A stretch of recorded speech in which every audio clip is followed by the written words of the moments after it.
there, it's Kevin with RogueDeckBuilder.com here with this week's episode of the Market Monday. So this week I am going to show my process on how I do short-term specs based upon new commander cards that are coming out in each set.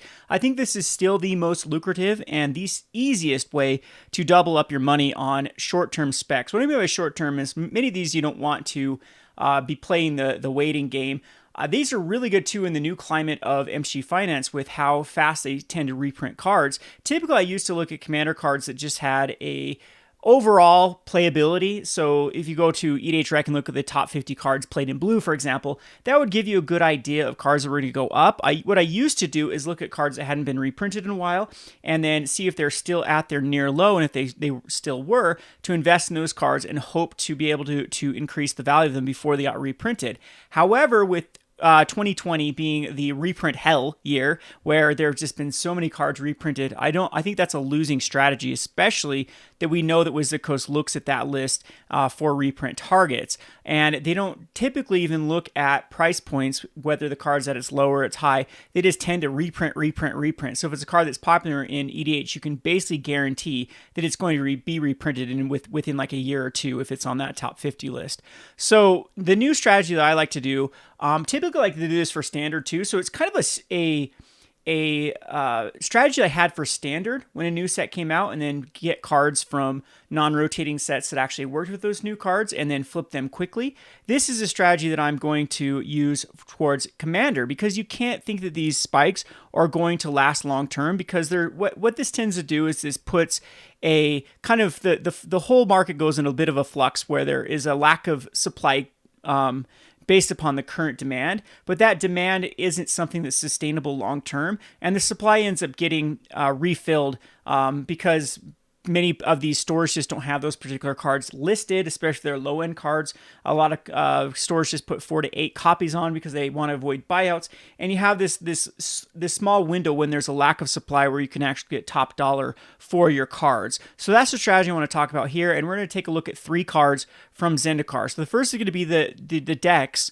from the Commander Zendikar. There's 2 decks. There is a Landfall deck and a Ninjas deck. And then we're going to look at EDH's top, the card that's being played the most, according to EDH Rec, or at least the people who are building the most decks, is Omnath Locus of Creation. So those are 3 cards that I want to look for short-term specs to where people are going to need these cards to either A, build an Omnath Locus Creation deck, or B, upgrade the 2 decks, precon decks that actually aren't that bad. There have been a lot of people saying that these decks suck. I actually think that these Zendikar decks the commander decks are about on the same power level like Brawl. The only difference between Brawl and these commander decks is the mana base is terrible in these commander decks. So that's one good place you could actually spec on, is the mana base to actually upgrade these commanders. The one that's going to need the most is Aboon.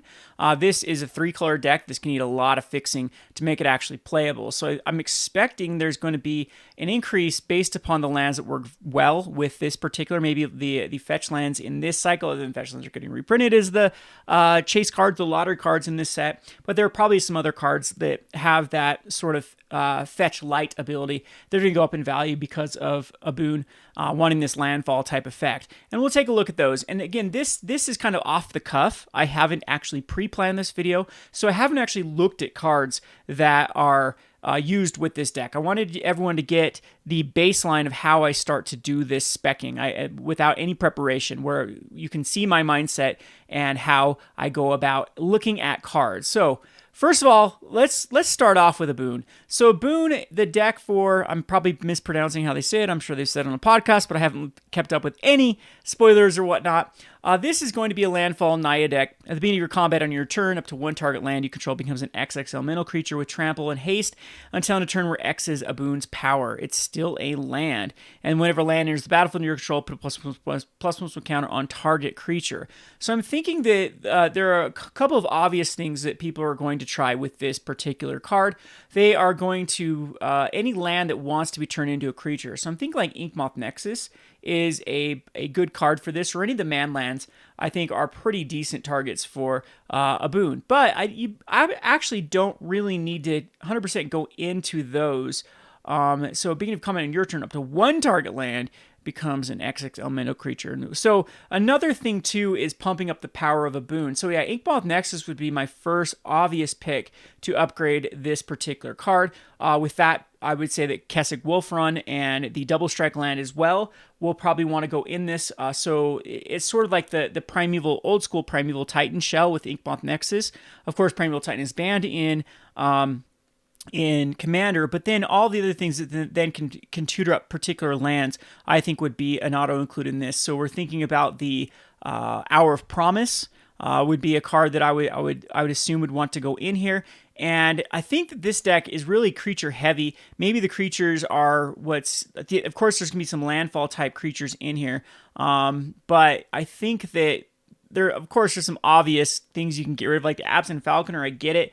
Creatures with +1/+1 counters on it will get flying, but it's probably a weak card in the scope of things, and there's a lot of cards that will get cut. And I think that people are going to go based upon more of the spells routes to get the particular cards they want. It's funny they put Hour of Revelation in here, but not Hour of Promise. The Hour of Promise actually tutors up 2 specific lands. So I think there's a lot of room for those particular cards that do scoop up particular lands, and I'm thinking many of the decks will go towards like a Kessig Wolfrun, Inkmoth Nexus, maybe a lot of the man lands, animating those particular lands. What's the Double Strike? I think they did put the Double Strike Needle Spires in here, which just has perfect synergy with this Aboon Moldiah Ancestor. I'm thinking this particular commander is going to be less demanded, or there's going to be less people want to build this than the Rogue Ninjas one. So if we come back over to the Rogue Ninjas, this has an ability I think that people are going to get a little more excited. So we have Anawan the Rune Thief, which gives all the rogues +1/+1. So there's Rogue Tribal that can be built with this, and there actually is some pretty cool rogue tribals you can build with this. I've built a Pauper deck with Rogue before. I've built a Modern decks with Rogues before, and it is pretty neat in Commander too. I've had a Commander Rogue deck with blue before in the past. I had like a Rogue sub-tribe theme. So Anawan is going to pump up all your creatures, and then whenever one or more rogues deal combat damage to a player, that player mills a card for each 1 damage dealt to them. If the player mills at least 1 creature card, you draw a card. So I think that you can only draw 1 card, but you are going to mill per damage. So it's kind of a neat little effect to anything that gets value off of your opponents having cards in their graveyard. So we're talking about things that reanimate your opponent's cards. I could see a sub-tribe being built with Anawan, but I'm thinking that this one is mainly just going to be used for its kind of rogue tribal theme. And both of these commanders are quite weak in the scope of things, but they still should have enough demand to drive up the cards to upgrade them. There are going to be new players or old players alike that just like to build decks. I have plenty of those customers at my store that don't like to build these tier decks, that just like to build with a new card that comes out and see how good they can make them or how thematic they can make them. And I think this is just a juicy thematic card. There are some neat little cards that are included in this one, like the Sigrid River Cutthroat, that would have gone up in value if it wasn't reprinted in the set. But there are many other cards that I think are going to work very well. Like the Sepulchre Primordial was another example of then reanimating what your opponent mills. Cards like Consuming Apparition, which they did include in the reprintings of these cards. So what we want to find is ones that were not, kind of the obvious does, that were not reprinted in the set. Now, there is an obvious one right now that has gone up in value, which, we should have moved on earlier. This is just me out of the game. I don't do as much speculation as I used to, but Knowledge Exploitation is a good example of a card that was just a duh include and got bought out because people are assuming it's a very low supply card, that people are going to want to be upgrading their rogue deck with this tribal sorcery rogue. So as Prowl, and then search target opponent's library for an instant sorcery card and then cast it. If you ever seen this in like Commander, like I've used Knowledge Exploitation before in a Thada Dill deck, and being able to get that juicy instant or sorcery where there are like cards that can just win you the game, flat out win you the game. We're talking about like spells that have 8 mana cost to them. It's pretty sweet with Knowledge Exploitation, be able to rip that out of your commander deck, out of your opponent's deck. So this, of course, was a duck card that went up in value, and these are the type of cards we're going to want to be looking at. Thankfully, there's a thing called EDH Rec that is a perfect example of what people are building with. These are actually submitted decks, and it gives you a percentage breakdown of how many are being used in these particular decks, and you can basically judge what cards have the ability of going up. So first of all, I'll give you kind of the new cards that are being included in this particular deck. It's got a couple of juicy ones from M21, like the Ghostly Pilferer and the Thieves Guild Enforcer. So far, the decks that have been submitted, have been included 70%, which is quite high for the Ghostly Pilfer, and 80% for the Thieves Guild Enforcer. Both these cards, I would not judge you for actually speccing into them. This one says whenever Thieves Guild Enforcer or another rogue enters the battlefield under your control, each opponent mills 2 cards. So it's doing exactly what the deck wants to do, and I believe that it is not in the deck. Nope, we just have the Changeling Outcast that's in here, and there is no other 1-drop. The thing about this Anawan is I think that the Prowl is going to be, well, first of all, it's in this mechanic. There's a lot of Prowl already in here. So Prowl loves 1-drops. They especially love 1-drops that get ATB effects. So right there would be a card that I think is just a duh. Even though it's still from Core 2021, Core 2021 I think is going to be in a very awkward place in the scope of Magic the Gathering. There were just too many juicy things that came out at the same time that Core 2021. I do believe there is a rogue sub-theme in Jumpstart, so there will be a little bit more supply than there would be normally from Core 2021 if this is included in any Jumpstart themes. Someone in the comment section can verify or deny that. If Thieves Guild Enforcer is in one of those tribes, I believe it is though. But if either or, I think that the price point is still very juicy, relatively speaking, to how much demand that this card is going to create from the new Commander set. You can see too that there are some cards out of Zendikar that may or may not be included in this set that also look like they're pretty juicy ones. So both these Thieves Guild and Ghostly Pilfer I think are pretty good pickups, even though they are currently in Standard.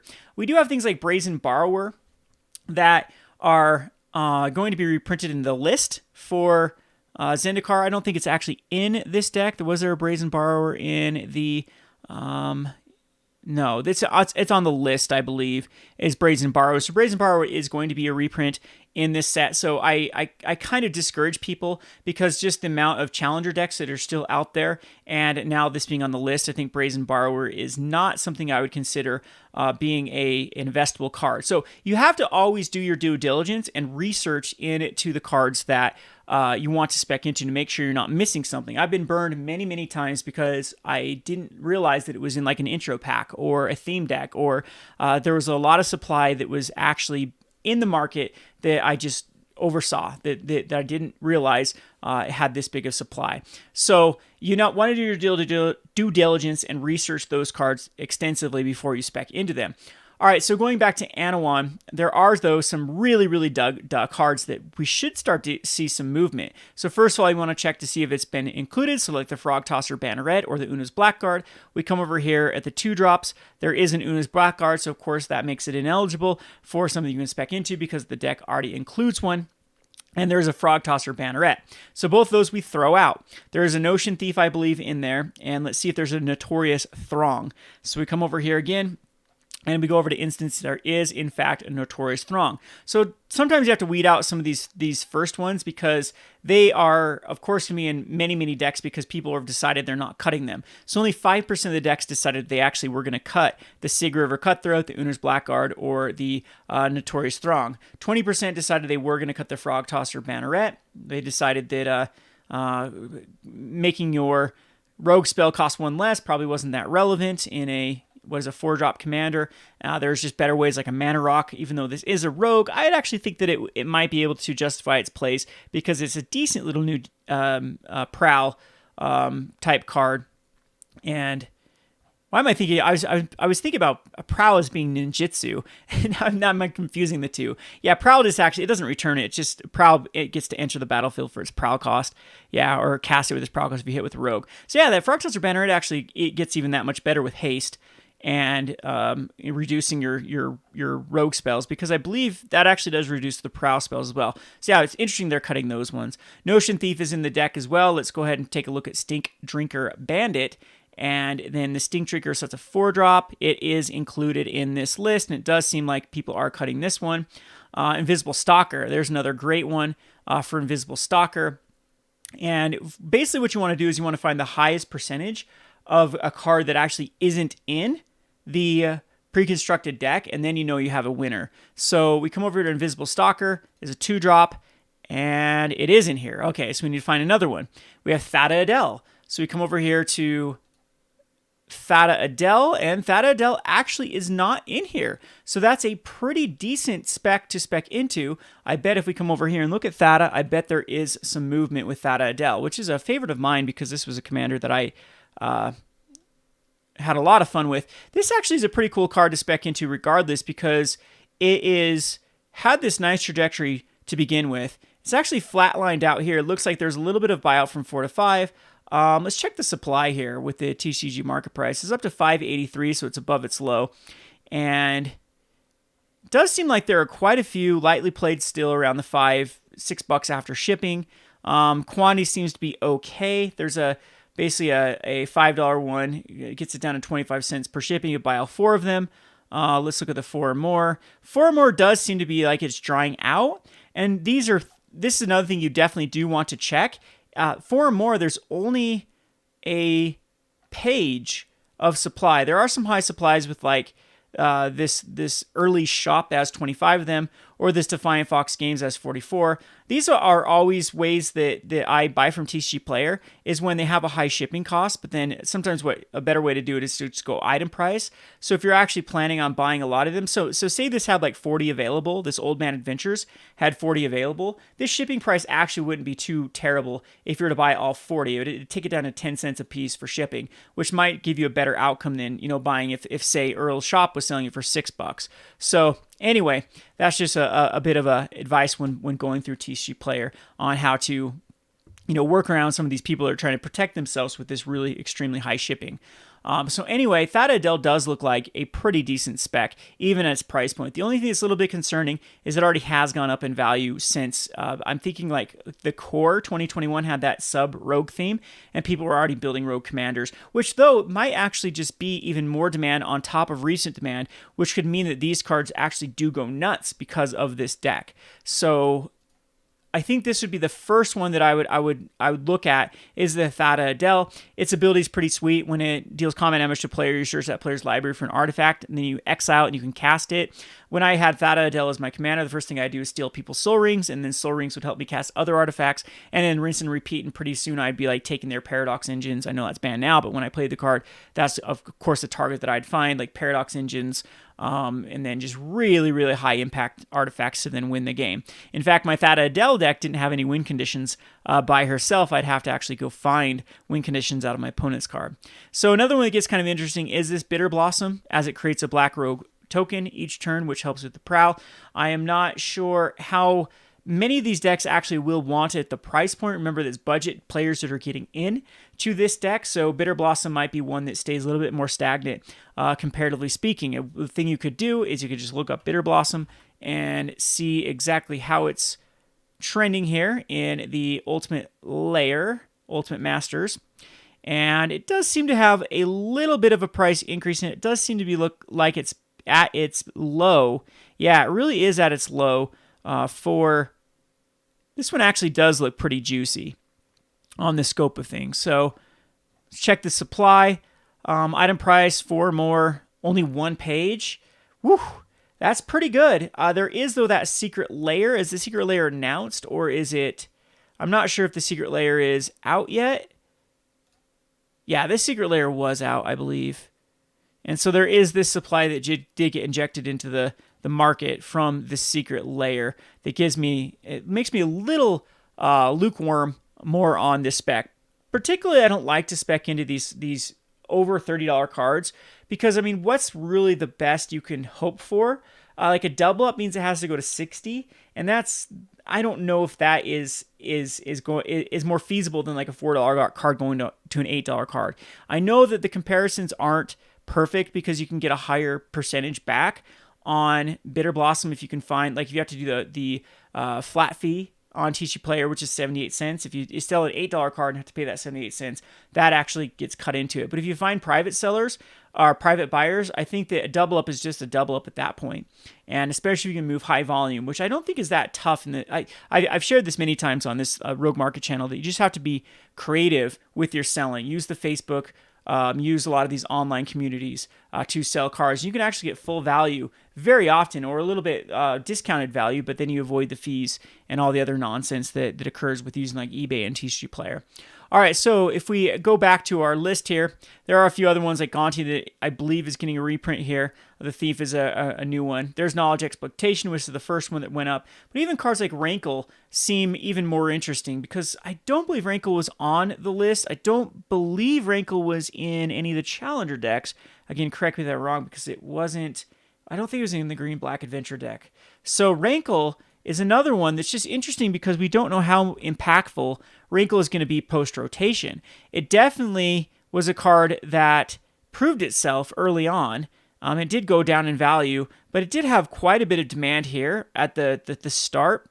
Throne of Eldraine actually in the scope of things is getting oldish enough that Rankle might be a card that is investable, but the price point has been trending up. So even with that said, we do need for Rankle at least getting the double dipping. We need the competitive play to actually, come back into scope. I don't think so. I think that we're going to be under this pandemic through the entire winter season. So it's going to be spring 2020 before I think Standard or any of those particular formats are going to be viable. But you can come down here and you can actually see it sees quite a bit of play in like Tiny Bones, which is a very, very popular command. Even Croxa, pretty popular commander, Una, Queen of Fae. This just seems to be a good card long-term to begin with, barring any recent reprints. So Rankle I'd put on my short list for cards based upon all the factors that are surrounding Rankle. This deck definitely does want it.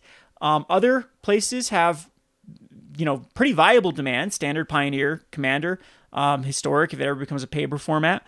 All of this just makes me think that Rankle is primed to go up, at least continue to follow this trajectory of the lower prices being bought out. You can actually see that this is another good example of when a card's on the move is if the TCG market price is actually above the TCG mid. So this would definitely go on my short list. And then you can come down here from after the high synergy cards, how they do with the EDH list is they say, okay, what percentage of these cards are being played in this deck versus other decks? And if there's a lot more percentage, if this is specifically going to this one, they put in this high synergy. Then we go into the top cards. This is basically the cards that are the most amount of decks are actually running these. And this is another good way to look at cards that could go up. The Talisman of Dominance hasn't been reprinted, but I give everyone caution. This probably will be reprinted in Commander Legends.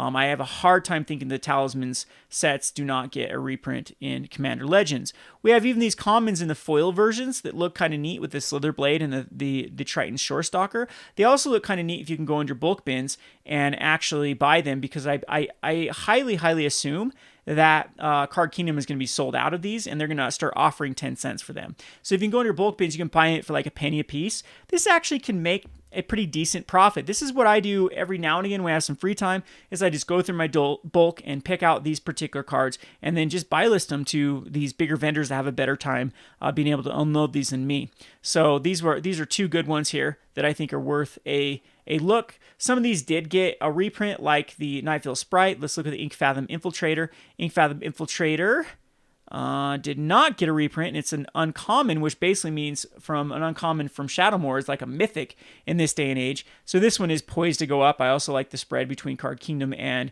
TCG Player. It looks like Card Kingdom is selling out. Una got a reprint, but then you can come down here and even find some of these other cards like Distant Melody or the Biden of Thassa, and those end up being pretty good pickups if they have not get a reprint. So that's kind of my theory of how I do this. EDH Rec then breaks it down to, if you want to look at specifically into creatures, if you want to specifically look into instances, if you want to specifically look at sorceries, and oftentimes you can do a better job too of what the initial people have put out for what they think will go into decks, because this is just kind of a first draft of what these decks are going to look like, and then this should start getting some tuning as time goes on. So EDH Rec is something you should absolutely have in your arsenal. One thing that I say with MG Finance is all these people that makes me scratch my head. We're getting a lot of the crypto bros or the currency traders into Magic because they realize that it's a pretty easy, especially if you go into like sealed products or reserve list cards or whatnot, it's pretty easy to grind out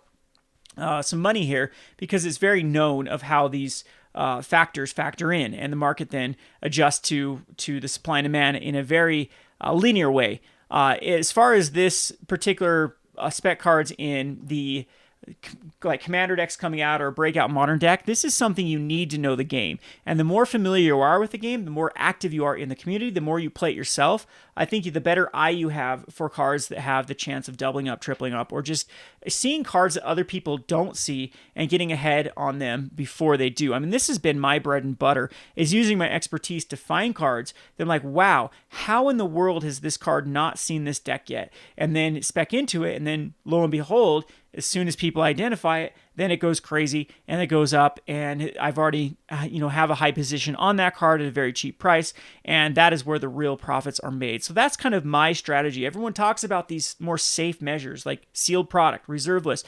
I have never liked either one of them because the risk is a lot lower, but the reward is also a lot lower. It's something, if you're a lazy speculator, if you're someone that is not involved in the game, absolutely go for sealed, absolutely go for the reserve list, that type of stuff. But if you're someone that does know the game, there is your own little niche you can grind out to where you can find these profit margins that other people are unable to identify. So this is a great tool to do so.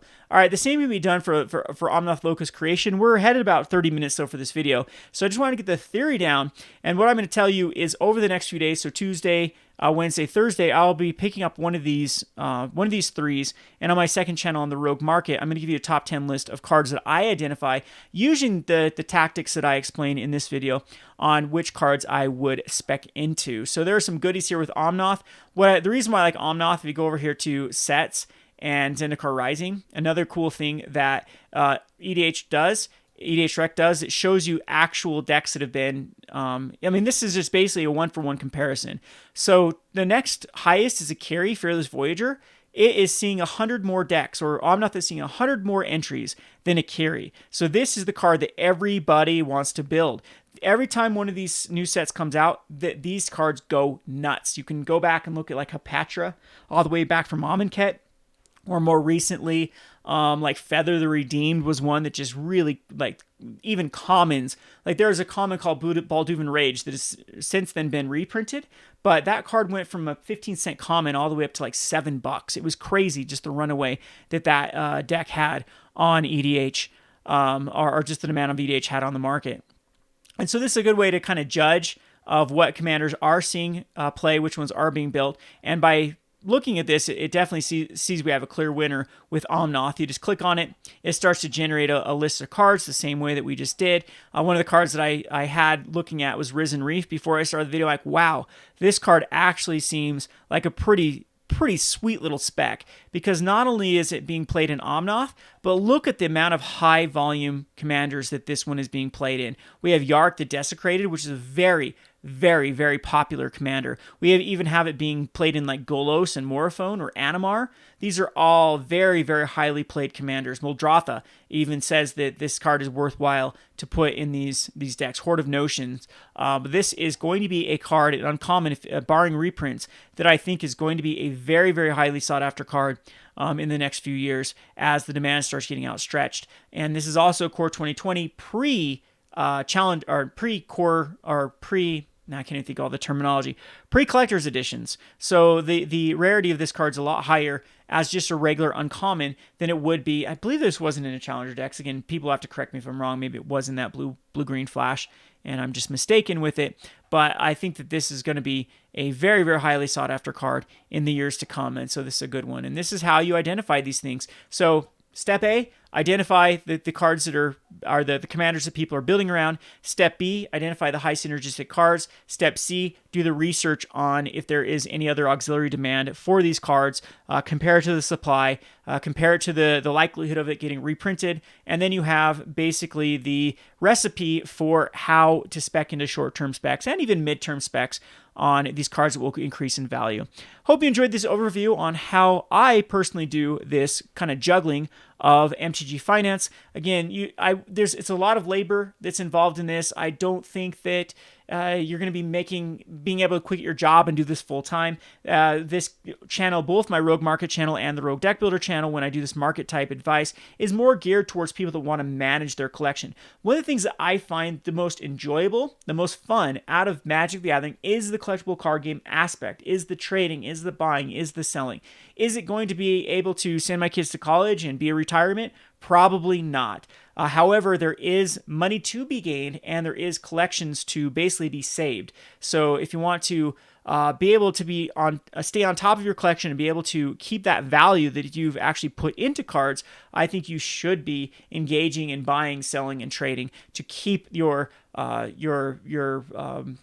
at the highest value possible. And basically, this allowed me to play Magic the Gathering for free since I've been playing competitively since I really got back into it around Avacyn Restored. Is well, actually before Mirrodin BC, to basically start from scratch again, and was able to eke out full collections, full decks, full modern decks, full everything just through trading. I was dead broke, poor at the time, and there was no way that I was going to be able to fork over hundreds of dollars for the amount of like sealed product I've opened is so scarce. The amount of like anything besides drafts, because it's just not worthwhile. It's way more enjoyable, A, and way more affordable, B, to be able to know the market, understand the market, and work with the market to be able to play Magic the Gathering. So let the other people that don't do that afford you the opportunity to play Magic the Gathering by, using on their short-term outlook on I need cards now and then ditching cards when they don't want them anymore. It's just like there's a whole kind of mind frame for what we call the Timmy,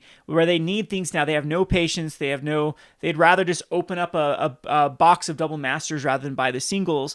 They like the rush, the thrill of that sort of stuff. And man, those are the people that really make the world turn. And so they're the ones that I don't want to say exploit because that's the wrong word, but those are the ones that you want to get familiar with and familiar with their habits and be able to capitalize on those habits. Anyway, this has been Kevin with the Rogue Deck Builder. I hope you enjoyed this video. Thanks for watching.